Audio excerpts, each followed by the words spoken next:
As requested, this is a little video about how to do crow pose.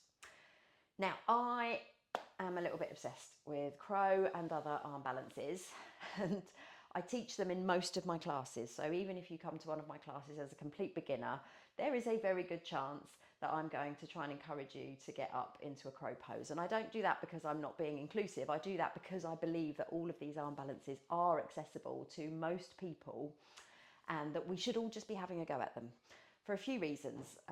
Because they're silly and they're fun and it's really enjoyable, but also there is a real magic power in learning how to do these things, especially for women, especially for people who are in midlife or older, or we've been through pregnancy, we've been through illness, we've been through all sorts of things that make us really doubt our own body and our own capabilities. And when you unlock the power of arm balancing, which, as I say, most of us are going to be able to do, so it is accessible and we can unlock it, and it unlocks a whole host of other things for us as well. Okay, so if I can do this, then what else can I do? And that is actually, what we do on the mat is what we do off the mat. And once you've unlocked a skill that looked like it ought to be impossible, then you kind of take that with you into real life, and you go, rather than looking at something and go, well, that's not for me, I'd never be able to do that. You start looking at things as opportunities. You start looking at ways of breaking problems down into solutions. It's a whole mindset shift, and it's just bonkers fun to do. And I'm going to teach you how to do it. We're going to fly our crow pose together. By the end of this video, you're going to have absolutely everything you need to find flight in this pose. I promise. And if not, just let me know and we'll tweak it and we'll work out the kinks. But I promise you, this is something that you're going to be able to do. Now, there are a few things that you need. They might not be the things that you think you need. What you need is trust. You need to trust that this is going to work. There is a point in this pose, you can call it the oh shit point if you like, but there's a point in this pose where as you're coming into it, you're going to think that you're going to smash your face into the ground. And I'll be completely honest with you, you probably are going to touch your face to the ground a couple of times before you learn to trust it, but that's fine and it's not going to hurt. But we're going to say you need to trust that when you get to the oh shit point, you are going to find balance, okay? So keep trust in mind as you come with me on this journey. The second thing you're going to need is a good foundation, which I'm going to give you in how this pose actually works. That's going to feed into your trust because you're going to understand how you're going to take flight, what's going to happen, and then you'll be able to trust the process. And the third thing you're going to need is a cushion. I 100% do not want you to do this at home without some kind of cushioning underneath you. It doesn't have to be a fancy bolster. It can be your sofa cushions. It can be a couple of cushions in a pile, a few rolled up blankets, whatever. But I want you to have a soft landing because in almost every single case, when you're learning to do this, you are going to come forward and I do not want you to break your nose. Okay. So really you're going to want to warm up before this, okay? Now I don't want to make this video super long, so I'm not going to add a warm up into this video, but you can go and do some sun salutations, you can do a full yoga flow, just do something where you're using your shoulders and your wrists so that you're not coming into this completely cold, okay? So pause this video, save it, go and watch another video, go and warm up, do what you got to do, and then come back. So first of all, what is crow, okay? So crow, Bakasana or Kakasana is an entry-level arm balance. That's not to say it's not difficult, but it's probably the simplest and the most achievable of the arm balances in yoga. You don't need crazy strength to do it, but what you do need to have is an understanding of the mechanics of the pose and how it's going to work. So I'm going to get into crow really, really simply. So my hands are about a foot length in front of my feet. My knees are in my armpits or thereabouts. Look where I'm looking. My gaze is forward. If you look down, you're going to go down. So you need to look forward and then squeezing everything in towards the middle. All I'm going to do is come forward, forward, forward, forward on my hands, and then my feet are just going to lift away from the mat.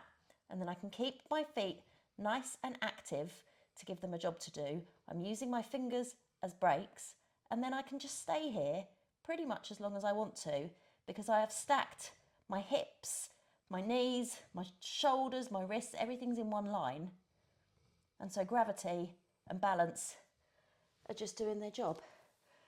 And we're going to do that together. Okay, so the way I always like to teach this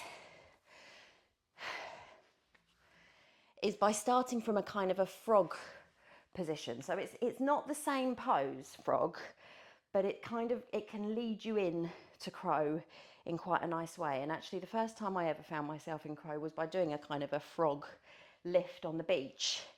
And that's what kind of got me hooked on this. So doing it from a frog kind of adds an extra level of stability, I suppose. So basically you're going to come down into a yogi squat. Find the outside of your arms, outside of your biceps, with your inner thighs. And then what you want to do is squeeze.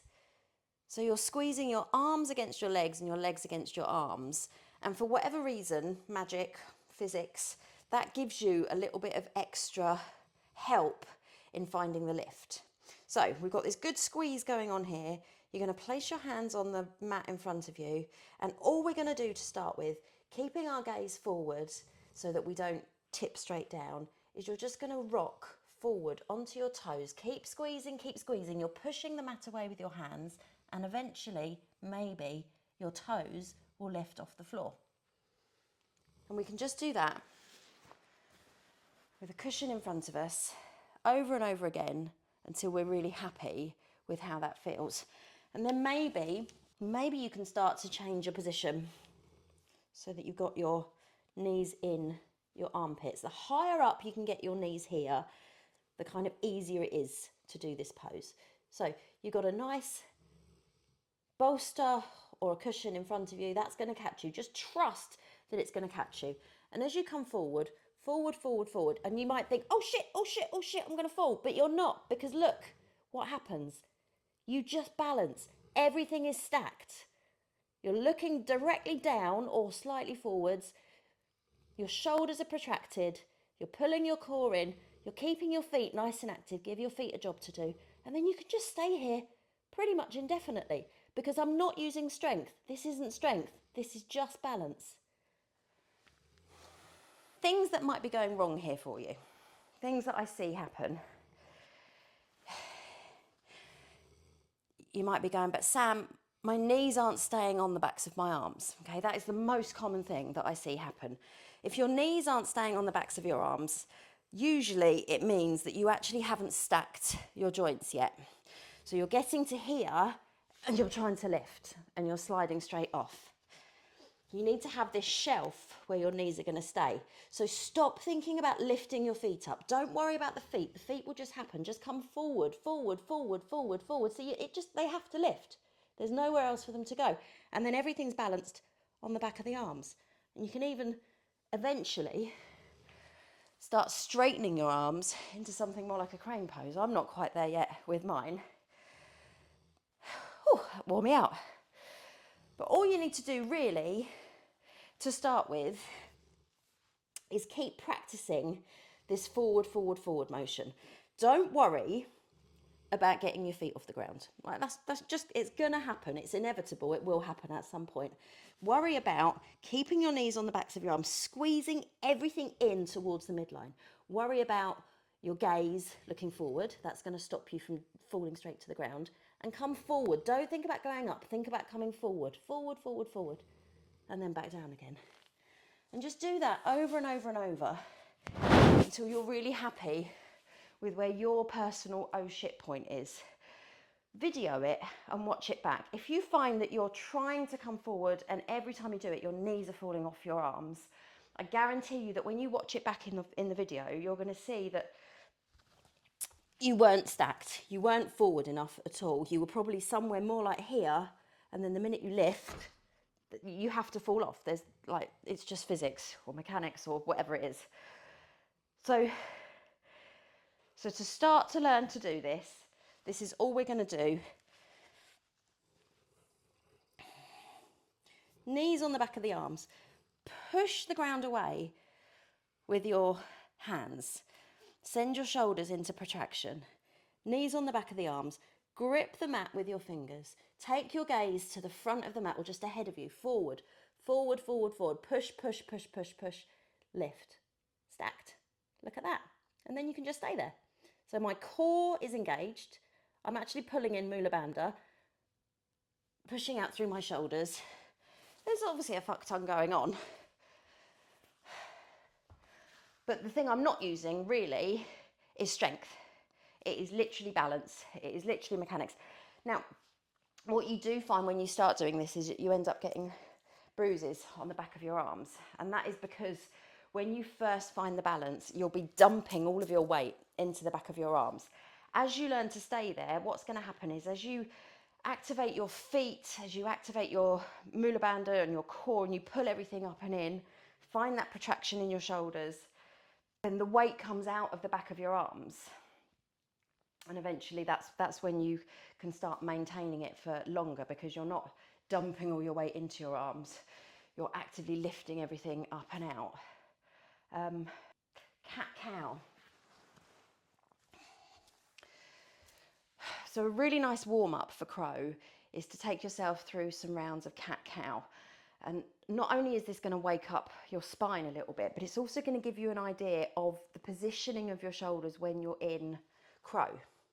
So setting yourself up in a nice, even tabletop position gives you a good idea of where you are in space. So you can have a think about your shoulders being in line with your elbows and your wrists. Your spine is nice and neutral, and then as you drop into cow, you send your bum up in the air, bring your chest through your shoulders and take your gaze up, breathing in.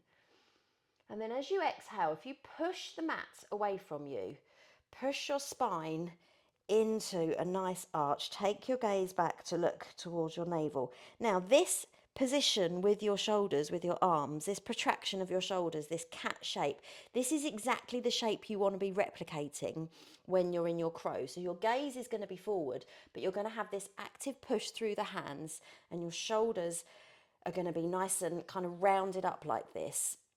This is going to mean that you're going to be able to maintain the balance. This is where all the heavy lifting is going to be done. That's going to mean that it's not heavy lifting once you're in it. So if I show you what happens when you come forward into a crow, if you keep your spine in this sort of straight position when you go into your crow, oh my goodness, that is so heavy there on my arms. I can feel every bit of my weight there.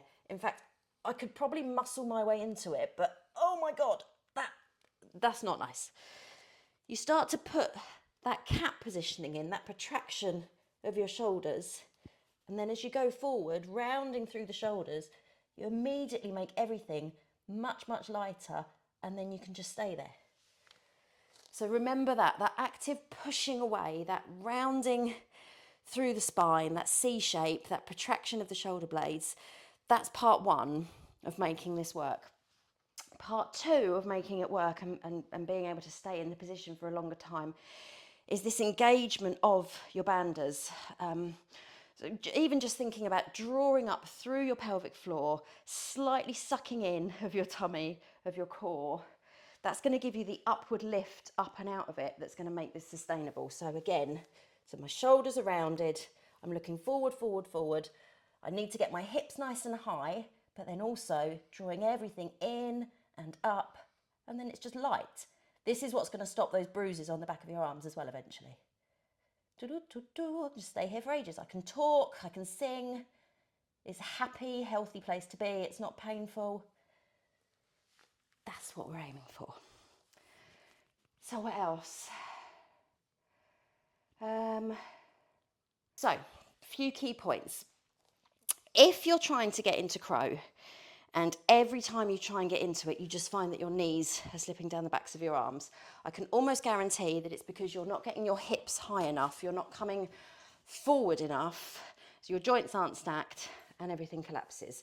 So bring it right back to the beginning. Stop trying to get up into a balance and just start trying to push the ground away, protract your shoulders and get your bum in the air. Bum, bum, bum in the air. Do, do, do, do, do. Forget about the feet. Bum in the air. Light through the feet. Light through the feet. Light through the feet. I'm not jumping here. My feet are naturally just lifting as I come up. Okay? So just practice that. There is a big temptation to hop yourself up into it. But all that's going to happen if you hop up into a crow is you're going to hit the deck. Oh, it's just obviously going to happen. So the caveat to this is that some people who have got wild upper body strength, my husband in particular, he's strong through the arms, and I'm trying to teach him how to do crow, and he's finding it quite easy, but actually when you look at it, everything's out of balance, and he is using sheer brute force and strength in order to stay up. So some of you are going to be able to find your way up into a crow, but you're going to find it really hard to stay there, and it's not going to be the magical flight feeling that you feel. You're just going to be like, holy fuck, this is really hard on my arms. So watch it back, video yourself, watch it back, and just have a little check to see that your joints are stacked, and have a little think about how it feels in the pose once you're there, because it should feel magic. It should feel like flying. So main points are: trust the oh shit point. Trust that you need to get to that point where you feel like you're going to fall over and your feet will automatically start to lift.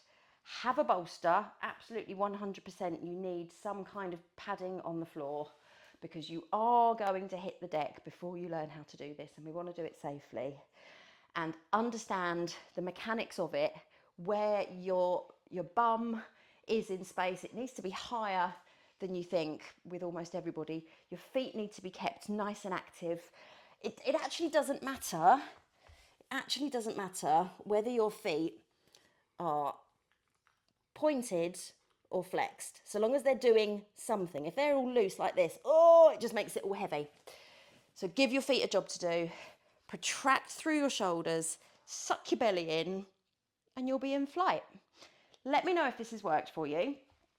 If it hasn't, drop me a message and we can video call, and we'll try and work out what's going wrong. I'm sure there will be a way that we can work through this. Have fun with it, and let me know how you get on. Thank you.